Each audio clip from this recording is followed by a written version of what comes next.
La ocasión anterior nosotros hablamos del bautizo. Ahora nos vamos a concentrar en la confesión. Y estamos precisamente en la página 100. Y comienza Adrián von Speyer diciendo lo siguiente: el bautismo no nos protege de recaer en el pecado. Entonces, esto es algo fundamental. El hecho de haber recibido la gracia bautismal, que ya explicamos en qué consiste, no nos protege de recaer en el pecado. Por eso dice finalmente, dos renglones abajo, Adrián, que por eso la gracia de la confesión está contenida en la gracia del bautismo. O sea, el bautismo nos da un pilar y un fundamento, pero esto no nos va a proteger de recaer en el pecado. Entonces, ¿qué es lo que vamos a hacer a través de la confesión? Recuperar la gracia bautismal. Eso es lo que vamos a realizar. Por eso es una gracia que está incluida precisamente junto con el bautismo. Entonces, dice Adrián que la particularidad de la confesión radica, en primer lugar, en que ella es un acontecimiento totalmente personal entre Dios y el alma. O sea, la primera característica de la confesión es el trato personal que va a tener el alma con Dios. Esa es, digamos, como su primera particularidad, pero no es lo más fundamental. Ahorita lo vamos a ver. O sea, esta sería su primera característica. Cuando nosotros realmente accedemos a la confesión, es porque estamos tomando el enorme privilegio, como diría San Pablo de la Cruz, de arreglar todos los asuntos personalmente con Dios. Entonces, en un primer momento es un encuentro personal con Dios. Dice Adrián, existe una determinada proporción entre el arrepentimiento y la inculpación por una parte y la gracia perdonante por otras. O sea, cuando acudimos a la confesión, hay una interacción de tres factores. Primero, el arrepentimiento. Ahora, ¿de qué depende el arrepentimiento? De la inculpación, y es el segundo elemento. La inculpación es el reconocimiento sincero de las faltas cometidas. Entonces, el confesionario no es un acusatorio. En el confesionario no vamos a hablar de los demás, vamos a hablar de nosotros. Vamos a hablar de nuestras debilidades, de nuestros pecados, de manera personal. Entonces, el confesionario no es un acusatorio. Entonces, para que haya verdadero arrepentimiento, tiene que haber verdadera inculpación. O sea, tengo que aceptar mi pecado. Y al mismo tiempo, dice Adrián, interviene la gracia del perdón. O sea, en este sentido, la gracia que también Dios va a introducir al otorgarnos este perdón. Entonces, hay tres factores: arrepentimiento, inculpación y perdón. Los tres son fundamentales. Si solo llegáramos con puro arrepentimiento, sin aceptar la gracia del perdón, caeríamos en una profunda desesperación. ¿Por qué? Porque entonces yo llegaría desesperado en mi arrepentimiento, pero sin ver lo que el Señor también me está ofreciendo. En síntesis, en la confesión nosotros exponemos las culpas, pero a la luz del perdón de Dios. Este es el motor profundo de la confesión. No voy a ser juzgado, voy a ser enmendado, voy a ser corregido. Y esto involucra que acepto mis faltas, ¿de acuerdo? Entonces, hablamos de manera personal. Y dice que en este sentido, esta gracia del perdón es puesta en las manos del receptor mismo, como en ningún otro sacramento. ¿Por qué? Porque dice, él, el receptor, puede recibir en una gran medida según su buen parecer. Él mismo puede crear orden, ha recibido de Dios el poder de ordenar su vida indigna, de configurarla de nuevo, de volver a canalizar la corriente de su vida. Así, la gracia de la confesión se transforma en una gracia totalmente particular y acuñada. O sea, cuando nosotros acudimos a la confesión es porque también reconocemos la posibilidad que Dios nos dio de enmendar nuestra vida. Entonces, cada vez que vamos a la confesión, no solo vamos a exponer las culpas, también le presentamos al Señor la esperanza de cambiar de vida. ¿De acuerdo? Esto en el acontecimiento mismo, precisamente, de la confesión. O sea, es nuevamente recibir la gracia del perdón que el Señor me ofrece para continuar en adelante en mi vida de otra manera. Esta es la diferencia entre la culpa y el arrepentimiento. La culpa no contempla posibilidad de ser absuelto. Cuando uno se siente culpable o cuando uno asume el pecado como culpa, es porque considera que no hay perdón posible para él. Y esta es una tentación espiritual, porque no hay pecado que Dios no haya perdonado. ¿De acuerdo?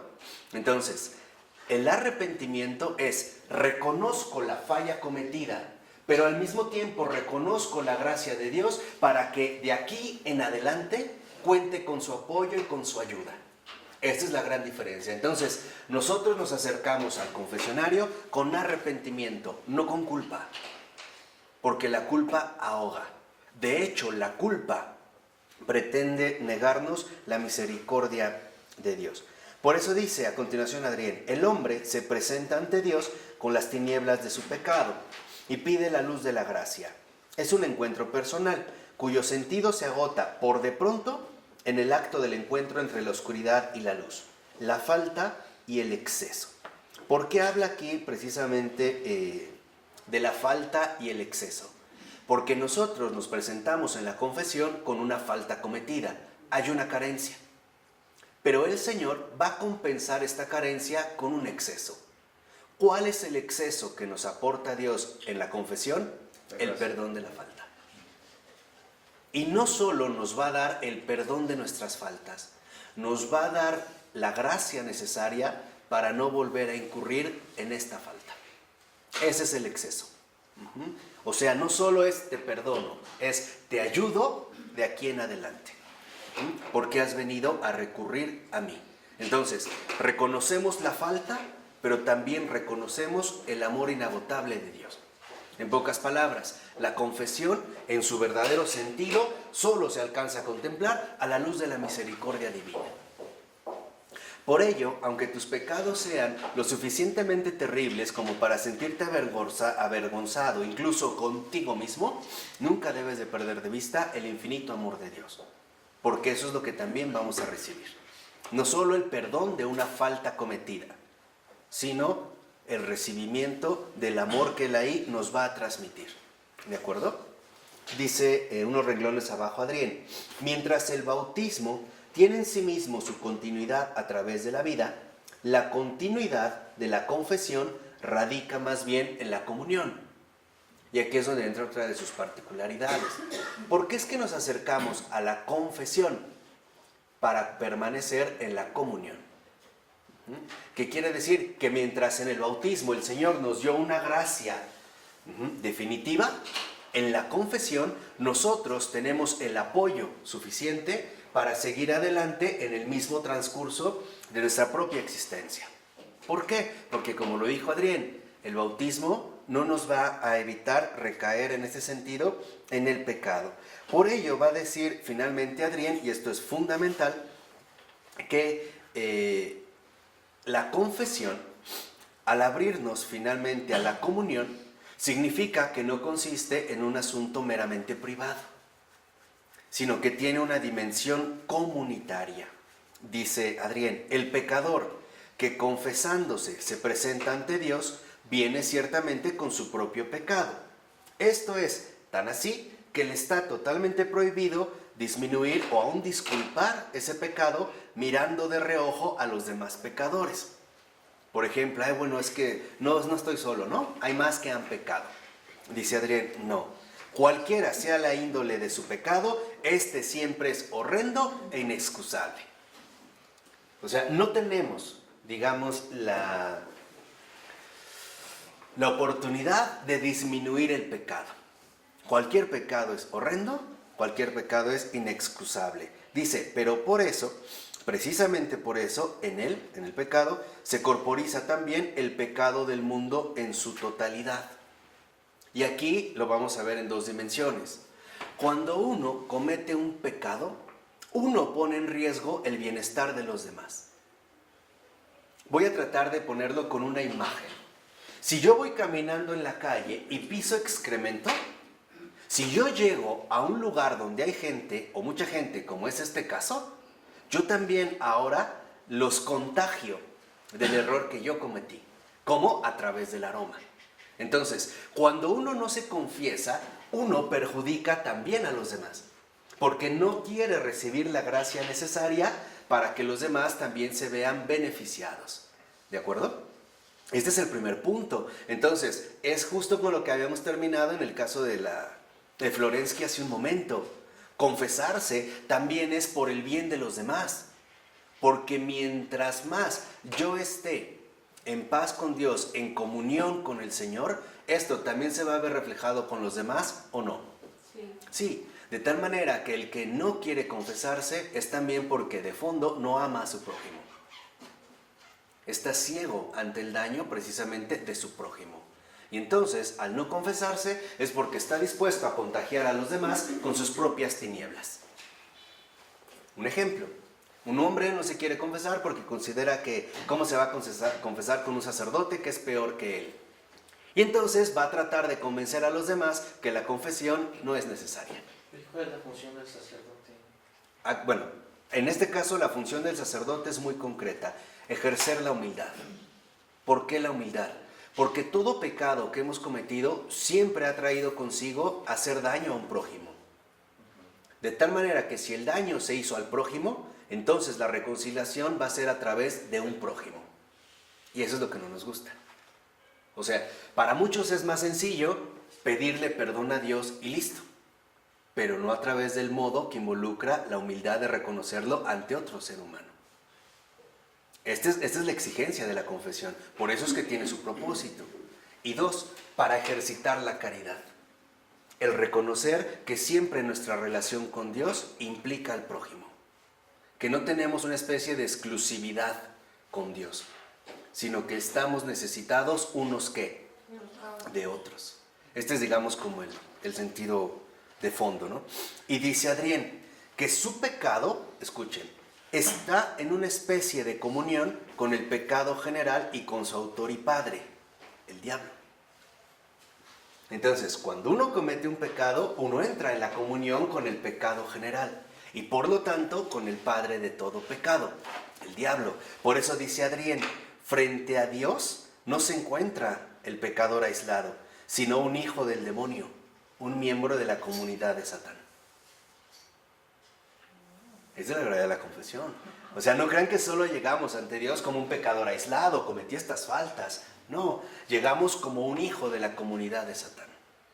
¿Por qué? Porque al haber pactado finalmente con el pecado, pactamos con el que genera el pecado. ¿Estamos de acuerdo? Lo mismo en la confesión.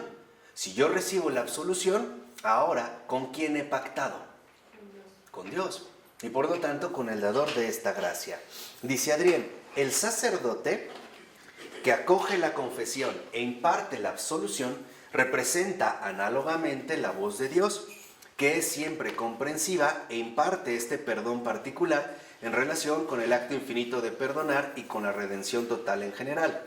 De este modo, en la confesión, el confesante es asumido en el camino redentor del Señor mismo. ¿Qué quiere decir? Que cada vez que nosotros nos vamos a confesar, también somos asumidos en el camino redentor del Señor mismo. ¿Por qué?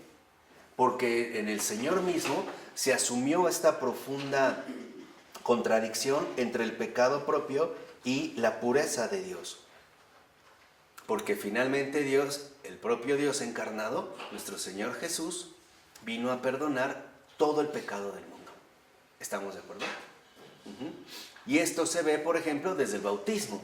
Cuando Jesús es bautizado por Juan el Bautista y es hundido en las aguas, quiere decir que Jesús es hundido en la densidad del pecado. Pero mientras más es hundido, ¿qué pasó en el cielo? ¿Se acuerdan? Se abrió. Entonces, ¿qué quiere decir? Que Jesús, justo por haber sido sumido en la densidad del pecado, justo este descenso es lo que nos abre la posibilidad de ingresar en la comunidad celeste. El cielo ha quedado, ¿qué? Abierto. Entonces, cuando uno va a confesarse, es porque uno quiere regresar a su hogar originario, el cielo. Entonces, en la confesión, también cada uno de nosotros está buscando el cielo. Por eso dice, mientras comparece suplicante ante Dios, es agraciado por Dios. en cuanto es conducido por Él a través del sufrimiento de Cristo en una especie de proceso abreviado. O sea, toda la pasión de Cristo, nosotros también la vivimos, que es el camino redentor del Señor, lo vivimos en una especie de abreviación en la confesión. Porque ¿sentimos humillación o no? Cristo la sintió. ¿Sentimos vergüenza? Sí. ¿Sentimos el peso del pecado? Sí. ¿Pero también la presencia amorosa del Padre? Sí. Entonces, ¿qué quiere decir? Que en la confesión nosotros tenemos como una versión reducida del camino doloroso del Señor. Dice, el camino desde la contrición y el arrepentimiento por el propio pecado y la propia tibieza, hasta la experiencia del juicio en la declaración de los pecados y en la visión del cielo en la absolución retenida, desde la tristeza aguda sobre sí mismo hasta la alegría igualmente aguda y la gratitud por la bondad de Dios, cuando uno sale como aligerado, ¿no? Como nuevo, renovado, ese camino que es recorrido en toda confesión, en que Dios nos sumerge por un instante en el Vía Crucis de su Hijo, esa alusión de la pasión, que por eso no ha de ser superficial. O sea, la confesión no es superficial, porque involucra todo esto, expande la confesión a un acontecimiento más que personal. O sea, en cada confesión auténtica, nosotros vivimos en un mini Vía Crucis abreviado de Cristo. Pasamos del dolor al consuelo, de la muerte y la humillación en la cruz a la exaltación y la resurrección en el tercer día. Nada más que lo hacemos de manera muy pequeñita. ¿De acuerdo? Pasamos del pecado a la gracia. Pasamos del distanciamiento con Dios a la comunión con Dios. Dice Adrián, por lo tanto, reconciliación con Dios es siempre reconciliación con la iglesia. ¿Por qué?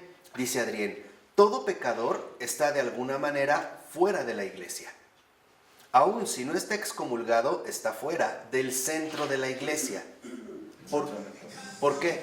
Porque en el centro de la iglesia radica la pureza perfecta del Señor. Entonces, hay dos niveles.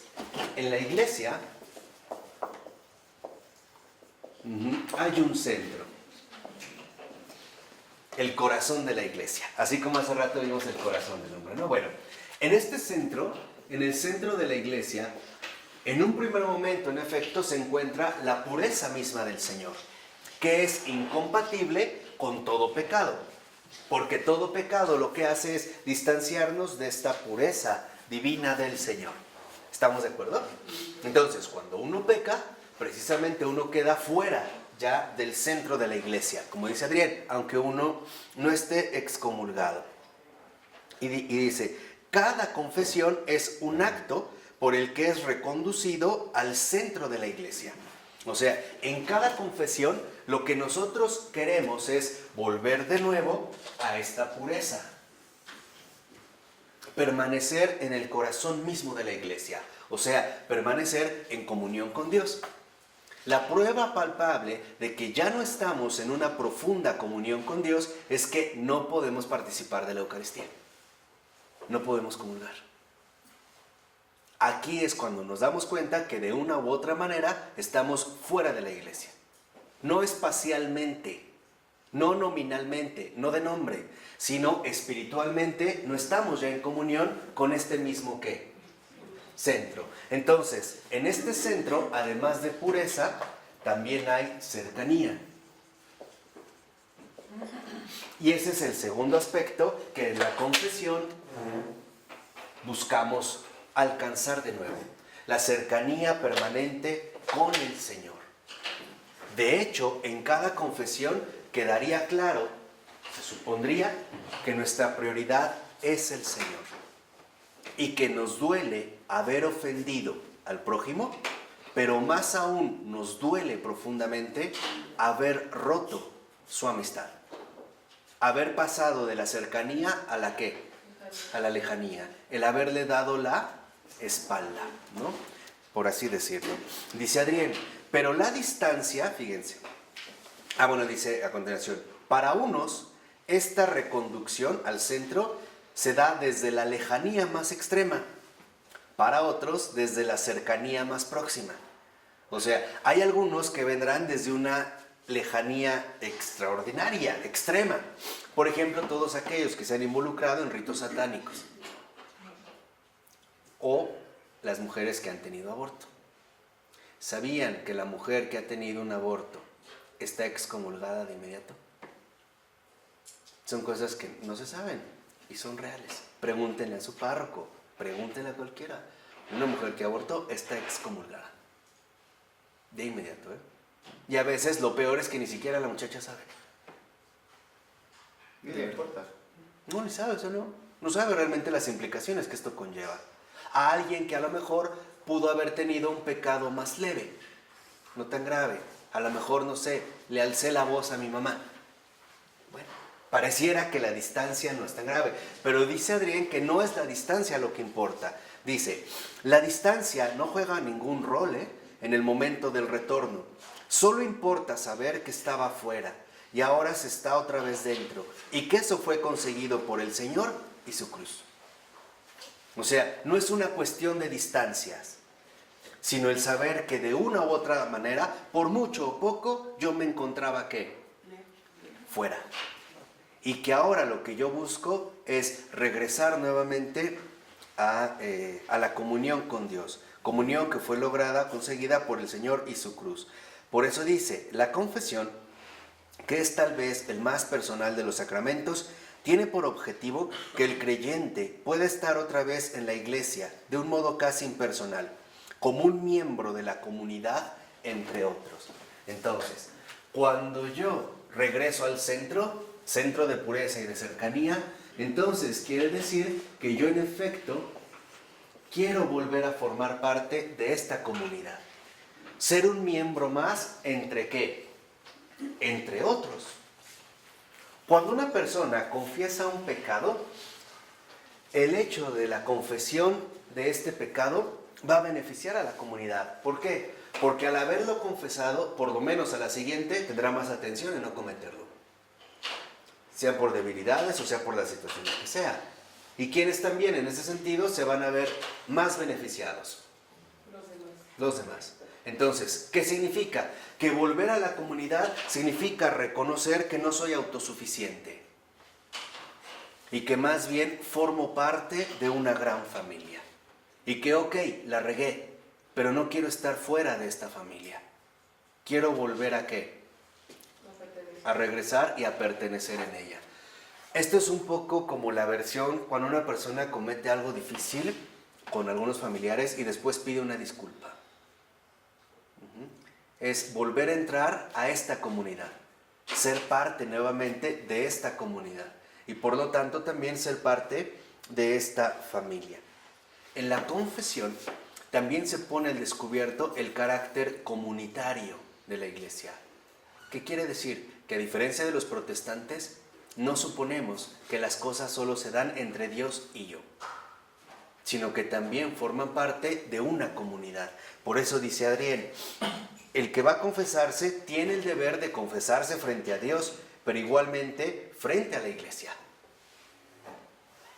Y esto nos lleva a reconocer que la gracia de la confesión es una gracia comunitaria.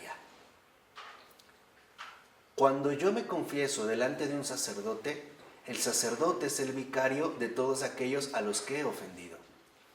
Porque seamos honestos, reconocer nuestras faltas delante de los demás, ¿pesa o no? Claro. Por eso antiguamente las confesiones eran públicas, por ejemplo en la Edad Media. Hoy, como nosotros hemos desvirtuado este sentido, nos hemos querido escudar entre la diferencia moderna entre lo público y lo privado, ¿no? Pero en realidad utilizamos lo privado para esconder todas nuestras perversiones y bajezas. Como que es mi resguardo, ¿no? De inmundicia, ahí nadie se mete. Pero antes no, la confesión del pecado era una confesión pública, abierta, pero tenía un sentido importante. Si yo confieso un pecado delante de los demás, es porque reconozco que este pecado no solo me daña a mí, también los dañó ¿qué? Ejemplo, si yo le fui infiel a mi esposa, no solo me afecté a mí ni a mi esposa, afecté a todos los hombres que están casados e incluso he dado mal ejemplo a sus hijos. Desde ahí se ve. Porque ¿qué quiere decir? Que el pecado también va a tener una dimensión amplia. O sea, ahí donde hay un pecado, muchos otros se verán también precisamente afectados. Y esto también era una garantía de la seriedad en la confesión. Por ejemplo, si yo confesé que había robado algo, entonces quiere decir que para mostrar mi verdadero arrepentimiento, ¿quiénes eran los que tenían que reconocer mi cambio de conducta? Todos. Entonces, cuando ustedes vieran literalmente mi cambio de conducta sobre cierto pecado, entonces la misma intercesión comunitaria era la súplica de que la iglesia nuevamente me permitiera volver ¿al qué? Al centro. Hoy en día no. Hoy en día lo hacemos como que de manera muy privada, ¿no? Pero para que esto no llegue al extremo de la completa subjetividad, por lo menos tenemos a un sacerdote. Y a veces hay personas que incluso se cohíben porque hay una persona. Imagínense si hubiera toda una comunidad. O tener que hacerlo, digamos, delante de todos. Dice Adrián que una parte de ella, ¿no?, le es dada de esta gracia comunitaria al alma penitente. Pero no solo eso, porque además otra parte es utilizada misteriosamente para la purificación e iluminación de la comunidad. Entonces, si el pecado quiere dividir la comunidad, ¿qué es lo que hace la gracia? Unir. Entonces, la comunidad misma va a recibir precisamente una gracia. ¿Cuál gracia? La gracia de comunión.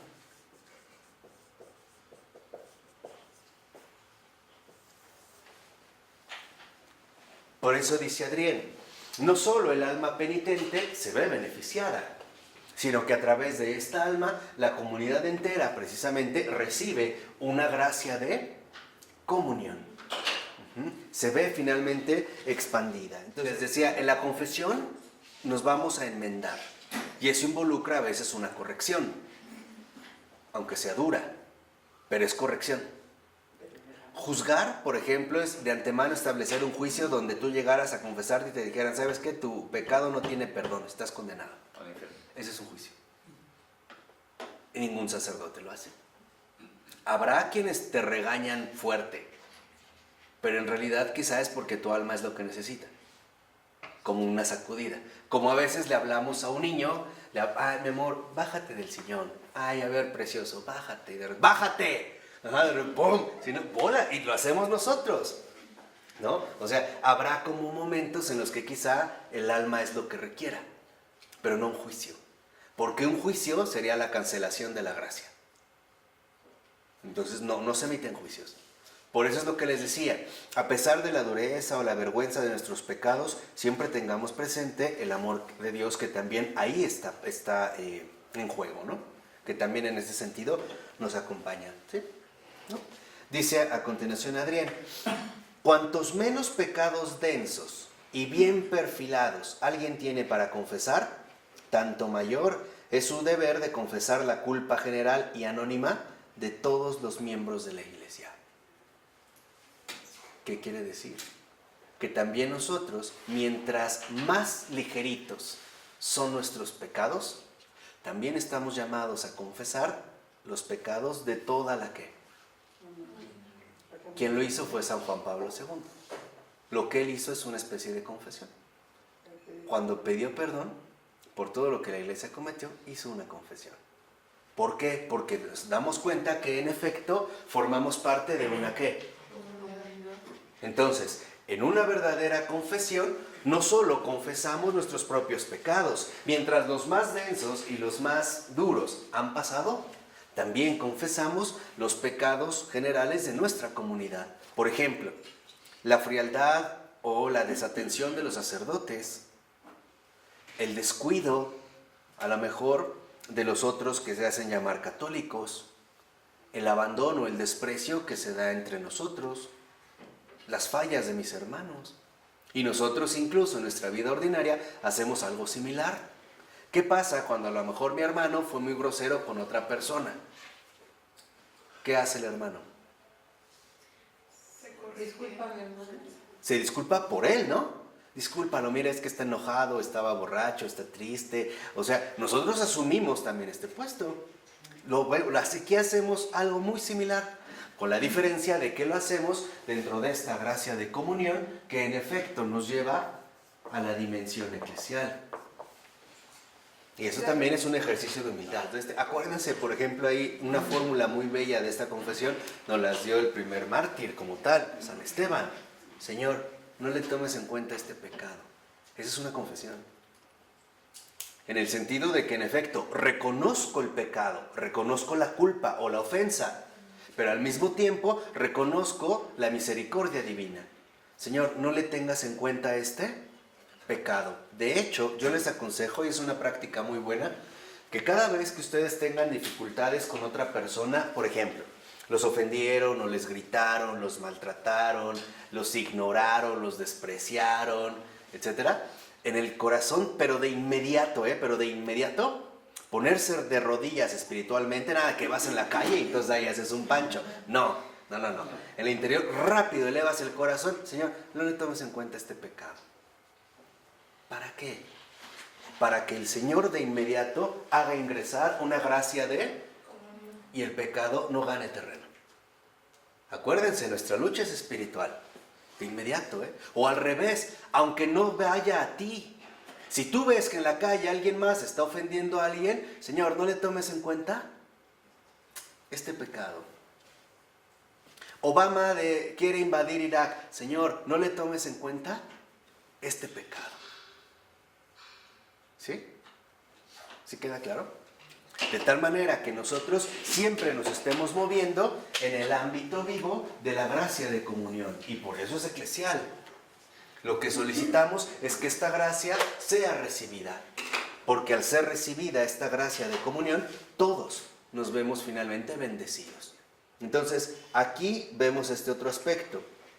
La Iglesia tiene el derecho de exigir del pecador, especialmente si está cargado con pecados groseros, que se purifique por la confesión, para que ese miembro pecador no la ensucie por completo. Y esto también lo hacemos.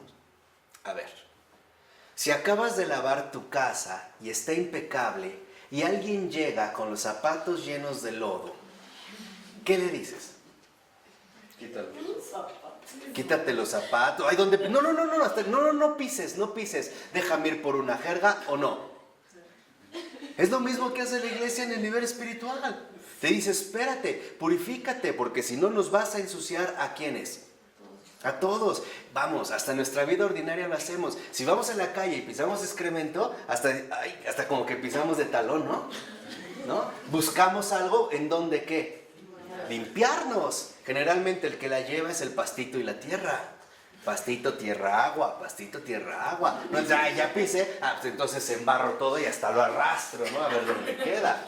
No, es verdad, no somos así. ¿O sí? Aquí es lo que quiero que entiendan. La Iglesia no es inhumana. Es lo más humano posible que podemos encontrar. Lo único es que formaliza nuestras convicciones humanas más básicas. Cuando tú te ensucias, ¿qué buscas? Ahora, si físicamente buscas estar limpio, ¿por qué interiormente no? Si incluso, a ver, te voy a poner un ejemplo. Tienes una fiesta especial y ya te cambiaste. Hombre o mujer, tienes tu vestido de gala, tu smoking, tu frac, qué sé yo, tu traje. Y de repente, porque la fiesta es en la noche, te dio hambre y vas a husmear en la cocina a ver qué encuentras. Nomás un taquito, hombre, en lo que empieza la fiesta. Ok, había mole. Entonces agarraste y te cayó una gotita aquí. Una. ¿Qué pasa? Enloqueces, ¿no? Fíjate, y no es comparable esta manchita con todo lo que está aquí. ¿Te sientes como agredido? Sí. Pareciera que esta manchita, aunque es pequeña, llama toda la atención, ¿no? Se nota, como que eso finalmente pareciera que te reduce toda tu expectativa a esta manchita. ¿Buscas quitarla rápido? Sí. Bueno, Si esto sucede en el ámbito material, ¿qué no sucederá en el espiritual con el pecado? Por muy pequeñito que parezca. ¿Cuáles serán las propias reacciones que el alma tiene ante esto? ¿Cuál será la forma precisamente en la que tendremos que reaccionar ante una situación así? Y eso es lo que la iglesia nos pide, que nos limpiemos para que no ensuciemos más. Si te invitan a una fiesta y de repente en el camino llovió, te caíste, te revolcaste, quedaste bien sucio, despeinado, bla, bla, bla, y llegas, pregunta, ¿llegas a la fiesta? No. Ya no. ¿Por qué? Está sucio. Porque estás sucio, ¿no? No estás presentable, ¿o sí? No, o si una persona llega muy sucia y te va a abrazar, por lo regular, ¿qué haces? No, espérate, ¿no? Vete a lavar las manos, o haz algo, haz algo. Eso es lo que la iglesia nos invita, precisamente en el ámbito eclesial, a mantener la limpieza. Pero es una limpieza integral, no solo es una limpieza en este sentido corporal. Dice ahí mismo Adrián, por eso es importante que la confesión se convierta en lo opuesto de una reflexión sobre sus propios pecados. O sea, que la confesión no se reduzca al reconocimiento de mis propios pecados, sino a las consecuencias nefastas que trae el pecado en sí. Por ejemplo, ensuciar mi hogar y por lo tanto perjudicar a los demás. Finalmente, perjudicar a todos aquellos que forman parte de mi propia ¿qué? Comunidad. Porque hay quienes, decía Henry Newman, que utilizan el confesionario como un lavadero, ¿no? Por ejemplo, bueno, ya me voy a manchar, pues total, me confieso el domingo o mañana o pasado, no pasa nada. Ahí decía que esto se debe básicamente a no tomarse en serio la verdad de las cosas, a realmente no querer vivir desde el amor, sino tomarlo todo a manera de un juego, ¿no? Es como si yo dijera, bueno, pues le voy a ser infiel a mi esposa, mañana le pido disculpas. No tiene sentido, no tendría como base, ¿no? Es hipocresía. Exactamente. Exacto. Entonces ahí lo que dice finalmente Newman es que seamos congruentes y nos tomemos en serio la realidad de nuestras propias vidas. O sea, asumir lo que vamos a hacer y las implicaciones que esto justamente va a traer consigo. ¿Sí, Mauricio? Dice a continuación Adrián, por cierto, el sacerdote sabe qué ha de juzgar y el penitente ha de saber qué pecado ha cometido. O sea, tenemos que ser sinceros, así como es. Se supone que sabemos que hemos cometido, ¿no? Y sobre eso el sacerdote sabrá a qué se va a dirigir. Pero dice Adrián, pero el centro de la confesión no es ni el pecado ni la declaración de los pecados, sino únicamente la gracia de Dios. Esto es lo fundamental. Por eso dice Adrián, y esto es lo más importante, la declaración de los pecados no puede ser más que la apertura del corazón a la gracia. Esa es la confesión. La confesión es la apertura del corazón a la gracia de Dios. Esa es la confesión. Entonces, les vuelvo a insistir, ¿de verdad el centro de la confesión es el pecado? No. El centro vivo de la confesión es la gracia de Dios. O sea, su amor incondicional, su fidelidad amante, que por mucho que yo me haya revolcado, incluso con los cerdos, como el hijo pródigo, el Padre me sigue esperando atentamente. Y que en cuanto ve que yo me acerco a Él, que es cuando uno entra al confesionario, ¿qué hace el Padre? Lo acoge. Corre hacia Él y lo llena de besos. Y ya ni siquiera lo deja terminar. Porque si realmente nos pusiéramos a hacer una confesión minuciosa de cada pecado, no terminaríamos.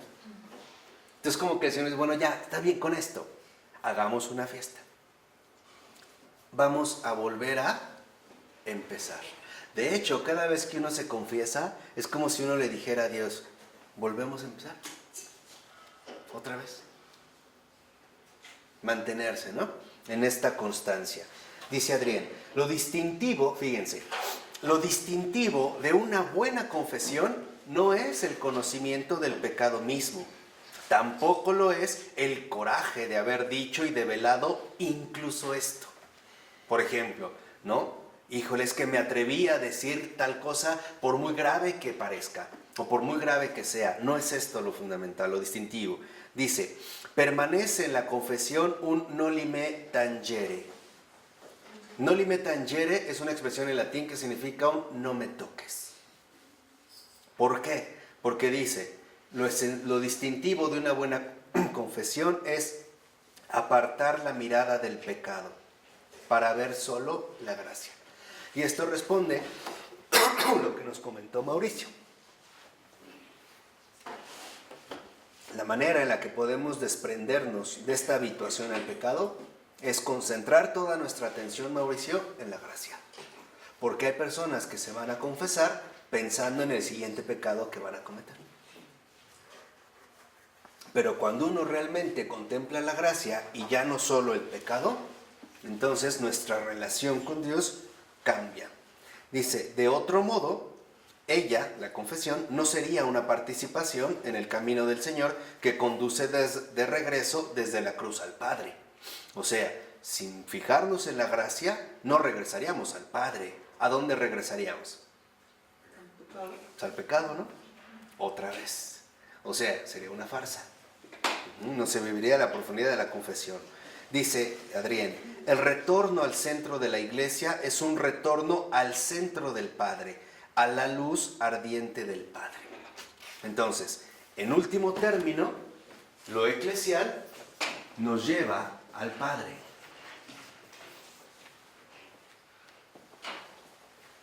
Que ese es finalmente el fundamento profundo de toda comunidad y de toda gracia de comunión. Porque si realmente yo retorno al Padre, retorno con mis hermanos. Y reconozco que si el Padre, y escucha bien, si reconozco que el Padre me ha recibido a mí, sin tener ningún mérito o ninguna cuestión especial, ¿por qué no podrá acoger a cualquier otro? Es crecer en el amor de Dios, ¿no? En pocas palabras, cada vez que nos confesamos debemos tener clara conciencia de lo siguiente. Si Dios me perdonó a mí, ¿por qué no va a perdonar a cualquiera? Si Él es Padre, ¿de quiénes? De todos. ¿Se dan cuenta de lo que decíamos hace rato en la abstinencia? Vencer la razón orgullosa. Si Dios me perdonó a mí, cualquiera puede ser perdonado. Cualquiera. Yo no soy tampoco una excepcionalidad en el pecado. Por eso... Si Dios me perdona a mí, yo tengo que perdonar a los demás. Claro. De hecho, esa es la única manera en la que uno puede perdonar, ¿eh? Cuando uno realmente ha experimentado el perdón de Dios, no es difícil perdonar. Porque uno reconoce que ha recibido esta gracia de manera inmerecida. Y aquí, fíjense, hay algo muy bonito, ¿no? Dice Adrián en la 104. En la vida del niño cristiano transcurre entre el bautismo y la confesión, pasan unos años, ¿no? Por lo regular, un espacio de tiempo más amplio. El cristiano, por lo general, ha recibido el bautismo sin participar con su conocimiento, porque era muy bebé. Dice, y la confesión ya bajo la luz, o sea, ya éramos conscientes.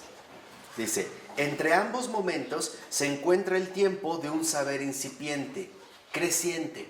Dice Adrián, este es, de un modo especial, el tiempo de la gracia del ángel de la guarda. Fíjense de quién habla.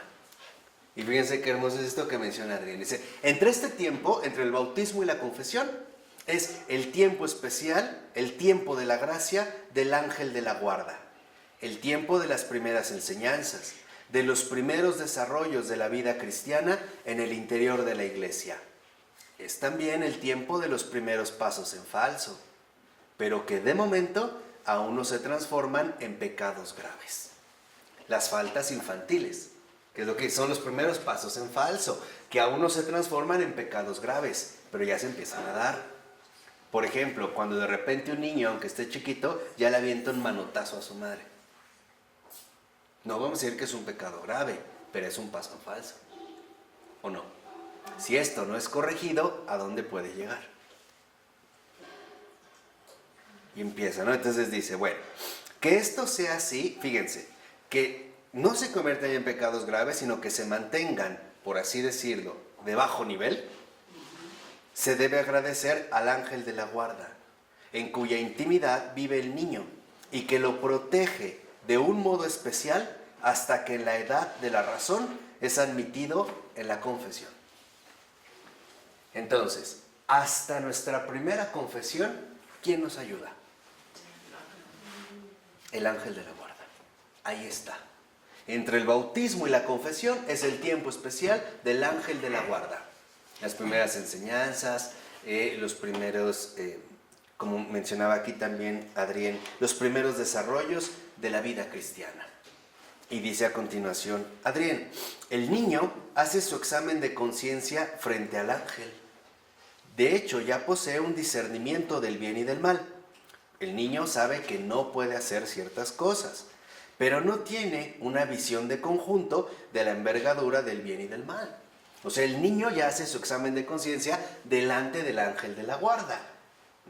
Ya tiene un cierto discernimiento entre el bien y el mal, aunque todavía no tiene clara la envergadura de los dos, ¿no?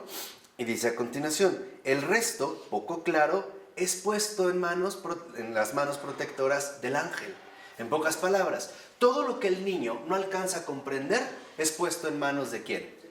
Del ángel. Eso es lo que le permite conservar su infancia, su carácter infantil. Dice a continuación, él, el ángel, le infunde al niño que ha de disculparse por lo hecho. ¿Han visto cuando un niño se arrepiente? Ahora ya saben quién se lo sugirió, quién le fundó. Y dice, pero a la vez le refuerza su ingenuidad. Entonces, lo lleva a que el niño, por ejemplo, se arrepienta de algo hecho, mamá, perdón. Ya saben quién lo llevó. Pero al mismo tiempo le refuerza su ingenuidad. O sea, permite que este niño siga siendo niño. ¿Para qué? Para que no entre de inmediato ya en las terribles, a veces, consecuencias que trae este conocimiento del bien y del mal, ¿no? El saber con la carga. Y dice, entonces no le aclarará el pecado. El ángel no está llamado a aclararle el pecado, sino que lo alejará de las malas sendas, sin esclarecerle la esencia del mal. Por eso es un ángel de la guarda. Entonces, lo guarda, lo resguarda, vamos a decirlo así, de estos pecados. No omite los pasos en falso, pero lo ayuda a que continúe. Dice Adrián, el ángel de la guarda es el artista del ocultar y del tomar otro rumbo, al que de todo lo malo tiene la capacidad de hacer algo bueno y de lo bueno sacar algo mejor. Él sabe, el ángel, cuánto se puede arruinar con palabras y aclaraciones, que es a veces lo que hacemos los adultos.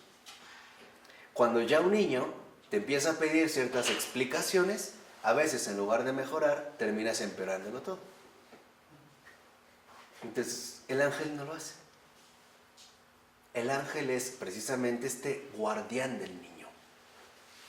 Lo va finalmente acompañando. Dice, se asemeja a un buen padre confesor que muestra el recto camino sin desviar la atención hacia el pecado. Por eso ahora entienden por qué los niños no tienen estos graves remordimientos de conciencia. Ahora entienden por qué. ¿No? Precisamente el ángel lo resguarda de esto. Y dice, todas las confesiones posteriores conservarán siempre algo del carácter de ese tiempo de gracia infantil. Y es verdad. Cuando nosotros nos acercamos a la confesión, en efecto hemos aprendido del ángel de la guarda que el centro no está en el pecado, que el centro está en otra parte.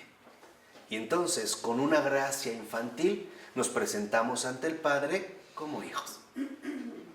Esto es algo que ¿quién nos lo enseñó? El ángel de la guarda, a todos. Dice a continuación, una cierta humildad que fundamenta y preside todas las cosas proviene de ese tiempo entre el bautismo y comunión. Fíjense, una cierta humildad. Y esta cierta humildad llevará y sostendrá toda la vida del cristiano. Entonces, lo que hemos recibido del ángel de la guarda es algo que nos sostendrá a lo largo de toda ¿qué? Entonces, resumiendo, la confesión es el reencuentro infantil con el Padre. Es el recuento profundo de este niño cuya prioridad no es el pecado, la mala conciencia, sino el infinito amor y misericordia del Padre bueno. Eso es lo que debemos recordar del ángel. Es más, deberíamos pedírselo, que nos lo recuerde una vez más. Noche con noche.